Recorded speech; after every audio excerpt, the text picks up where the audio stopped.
안녕하세요. 오늘은 멕시코 여행을 간 이야기를 해보도록 하겠습니다.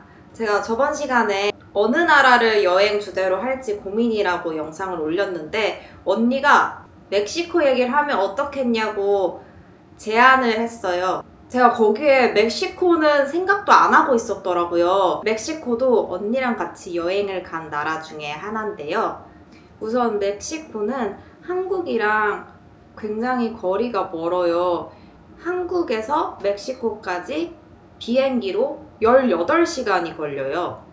긴 시간 동안 있었던 여행 이야기를 첫 번째로 해보겠습니다. 저는 여행을 갈 때 항상 회사를 다니고 있어서 평일 하루나 이틀 연차를 쓰고 주말을 포함해서 2박 3일이나 3박 4일 여행을 다녀왔어요. 근데 멕시코는 비행 시간부터 18시간이 걸리니까 너무 긴 시간이잖아요. 2박 3일로는 너무 부족해요. 그래서 일주일이라는 시간 동안 여행을 가게 됐어요. 회사에 일주일 동안 쉬겠다고 휴가를 내고 여행을 가게 됐습니다. 그때 언니가 내가 멕시코에 있을 때 너가 여행을 와야 되지 않겠냐고 멕시코 여행을 제안을 해서 멕시코를 가게 됐어요. 너무 좋았던 점은 언니가 멕시코에 대한 모든 비용을 다 지원해줬어요. 예를 들어서 저희가 여행을 갈 때 생각해야 되는 게 첫 번째로 비행기를 타야 되잖아요. 잠을 잘 수 있는 숙소가 필요하잖아요. 식사 비용이 필요하잖아요. 네 번째는 이동수단, 자동차 같은 이동수단이 필요하잖아요. 그 모든 것들을 언니가 지원해줬습니다. 정말 감사합니다. 제가 항상 저가 항공만 타다가 처음으로 국적기를 타게 된 거예요. 한국으로 따지자면 대한항공, 대한민국의 국적기고요. 아에로 멕시코가 멕시코의 국적기라서 그 비행기를 타게 됐어요. 원래 저가 항공을 타면은 물 한 모금 주지 않아가지고 늘 목이 너무 막혔거든요. 아에로 멕시코는 멕시코의 국적기다 보니까 눈 감고 일어나면 먹을 거 주고 눈 감고 일어나면 먹을 거 주더라고요. 그래서 비행 내내 굉장히 배부른 채로 있었어요. 저는 최종 목적지가 멕시코이긴 한데 멕시코 시티가 아니라 칸쿤이었단 말이에요. 한국으로 따지자면 제가 도착할 곳은 인천이 아니라 제주도인 거죠. 그래서 저는 비행기를 한 번 더 탔어야 했어요. 제가 다른 나라에서 온 외국인이잖아요. 그래서 여권 검사랑 입국 심사를 해야 돼요. 저는 멕시코 시티에서 내려서 칸쿤으로 갈아타는 시간이 1시간 반이 있었는데 1시간 반 동안 여권 검사를 받고 입국 심사까지 해야 되는 거예요. 언니가 너무 걱정을 하는 거예요. 1시간 반은 너무 짧다 이러면서 굉장히 불안했어요. 친구들한테 내 동생이 이제 한국에서 넘어오는데 시간도 너무 짧고 비행기를 놓쳤을 때 대처할 수 있는 능력도 전혀 없다 보니까 너가 좀 도와줘라 하면서 제가 언제든지 전화를 하면 처리해줄 사람을 2명 정도 뽑아서 그 사람들을 대기시켰어요. 왜냐면 원래 멕시코 시티에서 만나서 같은 비행기를 타고 칸쿤으로 가기로 했어요. 근데 저는 국적기고 언니는 저가 항공을 타고 오기 때문에 시간이 안 맞는 거예요. 제가 멕시코 시티에 도착해서 칸쿤으로 가는 시간대에는 저희 언니도 비행기를 타고 있는 거예요. 언니가 저를 도와주고 싶어도 도와줄 수가 없었어요. 저는 그런 언니가 걱정하는 게 일어나지 않을 것 같아.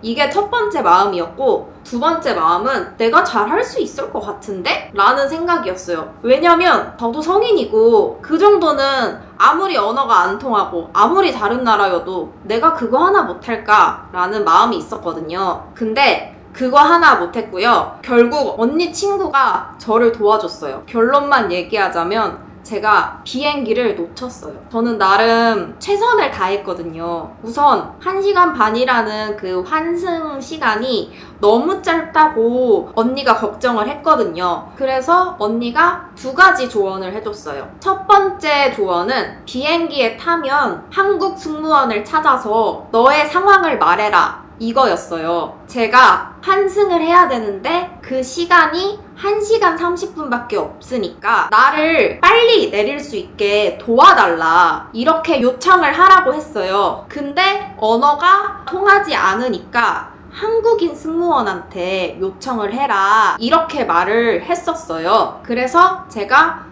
비행기를 타서 한국인 승무원 좀 불러달라 요청했어요. 저의 상황을 설명하고 그분이 알았다고 해서 내리기 직전에 앞자리로 이동했어요. 거의 비즈니스석 앉은 사람들 바로 다음에 제가 내렸거든요. 여권 검사를 할 때는 아무런 문제가 없었어요. 너무 여유로운 마음이 드는 거예요. 그리고 나서 내가 핸드폰 로밍을 해놨으니까 이 깊은 사실을 언니한테 전화해야겠다. 언니 친구 그냥 밖에 나가서 놀으라 그래. 나 신경 쓰지 말고. 이렇게 하려고 했거든요. 근데 로밍이 안 켜지는 거예요. 내가 멕시코 시티에 도착했다는 사실도 전할 수 없었어요. 그래서 어떡하지 하다가 일단 사람들이 많이 이동하는 쪽으로 갔어요. 이제 제가 칸쿤으로 가는 비행기를 타기 위해서 앞에까지 가야 되는 상황이었어요. 근데 제가 생각해보니까 제가 해외여행을 갈 때마다 항상 누군가에게 의지해서 갔었던 거예요. 그래서 여기 가자 하면 따라가고 여기 가자 이러면 뭐 여권 들고 따라가고 이러니까 사실상 혼자 여행하는 건 처음이었던 거예요. 그래서 보통 내가 타는 비행기의 뭐 번호가 여기라면 전광판을 보고 거기 써져 있는 번호로 이동해야 되잖아요. 저 그거를 몰랐었던 거예요. 그래서 그냥 칸쿤 가는 비행기 어디냐고 사람들한테 물어보고 다녔어요. 사람들이 저쪽이야 이러면 저쪽으로 막 뛰어가고 저쪽이야 이러면 뭐 아까는 여기라고 했지만 저기라고 하니까 뛰어가고 계속 뛰어다니다가 도착을 했어요. 칸쿤 가는 비행기 앞에. 근데 제가 도착할 때쯤에는 이미 비행기가 떠난 후였어요. 그 말을 듣고 진짜 등에서 발목까지 땀이 쭈루룩 흐르는 게 느껴지는 거예요. 제가 처음에 로밍이 안 된다고 했었잖아요. 근데 처음에 잠깐 5분 동안은 로밍이 잘 터졌었나 봐요. 그래서 그 5분 동안 언니가 카톡을 이만큼 보내놨는데 그 카톡은 저한테 전송이 됐어가지고 제가 볼 수가 있는 거예요. 언니가 보낸 카톡을 읽어보니까 너가 탄 비행기가 사실은 정각에 출발해야 되는데 45분이 지연됐다. 그래서 1시간 30분에서 너가 45분을 뺏긴 거다. 그러니까 너는 지금 비행기를 놓쳐도 공짜로 다음 비행기를 탈 수 있을 거다. 그거에 대한 정보를 캡처해서 저한테 보내주면서 그 내용을 스페인어로 쫙 적은 거예요. 그 다음에 영어로 쫙 적은 거예요. 이거를 둘 다 보내주면서 이 내용을 사람들한테 보여줘. 이러는 거예요. 그래서 제가 그 인포메이션에 가서 언니가 말해준 그 문자를 보여줬어요. 그분들이 여권 달라. 그래서 여권을 보여주고 다음 비행기를 공짜로 탈 수 있게 해주셨어요. 근데 그거는 해결이 됐는데 이제 그분들이 추가로 하는 질문들을 못 알아듣겠는 거예요. 언니 친구가 저를 위해 대기해줬다고 했잖아요. 그래서 공항 와이파이 번호를 물어봤어요. 와이파이 번호를 알려주셔가지고 번호를 적고 와이파이 연결을 시켰어요. 근데 와이파이 신호가 한국이랑 다르게 한 칸밖에 없었어요. 그래서 그 짧은 신호 사이에 제가 이제 언니랑 언니 친구한테 각각 연락을 했어요. 제가 비행기를 놓쳤고 다음 비행기를 타고 가기로 했다 이렇게 얘기를 한 거예요. 언니 친구가 공항 직원이랑 통화를 해서 저는 이제 정말로 다음 비행기를 기다리기만 하면 됐던 거였어요. 근데 저는 이전에 비행기를 놓치면서 어디로 가야 할지 모르는 상태였잖아요. 내가 또 비행기를 놓치면 이제는 진짜 답이 없으니까 직원한테 나 어디로 가야 되냐 물어봤어요. 직원이 설명을 해줬어요. 여기로 가서 절로 가라 설명을 해줬어요. 근데 제가 불안해서 어떻게 가야 된다고요? 계속 못 알아들으니까 따라오라고 하시는 거예요. 그래서 그분이 진짜 통로 앞까지 저를 데려다 주신 거예요. 너 여기서 기다리다가 사람들이 타라고 하면 타면 돼? 안녕 하고 갔어요. 그래서 저는 진짜 멕시코 사람들 너무 친절하다 감사했지만 또 불안한 거예요. 또 틀렸으면 어떡하지? 또 놓치면 어떡하지?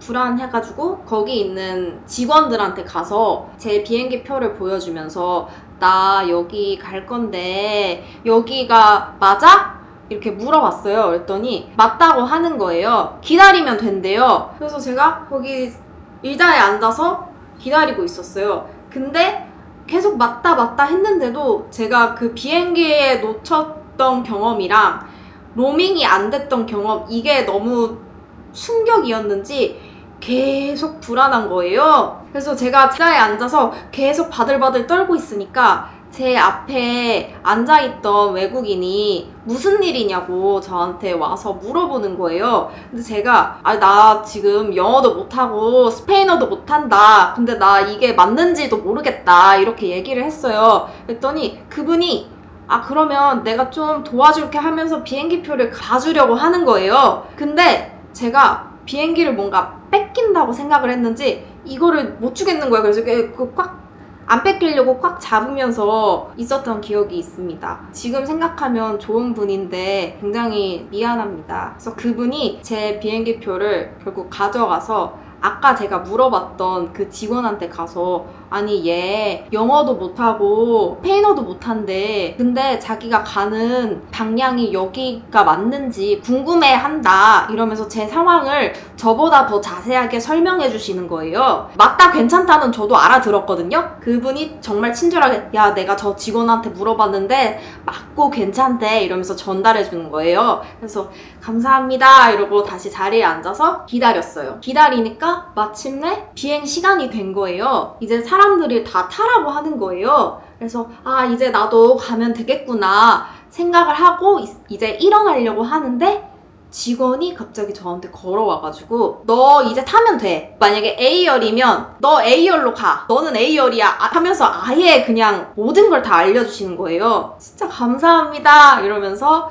무사히 비행기를 탔던 기억이 있습니다. 비행기를 놓쳤지만 언니와 언니 친구, 인포메이션 직원, 비행기 타는 곳에 있었던 직원, 그리고 그냥 착한 멕시칸 이 5명 모두의 도움으로 제가 1시간만 늦었어요. 제가 도착했을 때가 오후 5시였거든요. 근데 제 생각에는 오후 5시면 뭔가 어두울 거라고 생각을 한 거예요. 그래서 되게 울적한 마음으로 도착을 했거든요. 근데 너무 밝은 거예요. 그리고 보통 뭐 한국도 그렇고 동남아도 그렇고 그렇게 날씨가 맑고 밝은 곳에 가면 습도가 엄청 심하잖아요. 한국도 여름에 엄청 습하거든요. 근데 멕시코는 습한 게 하나도 없는 거예요. 너무 공기가 맑은 거예요. 멕시코에 도착하자마자 너무 행복했어요. 그리고 언니가 저 멀리서 야!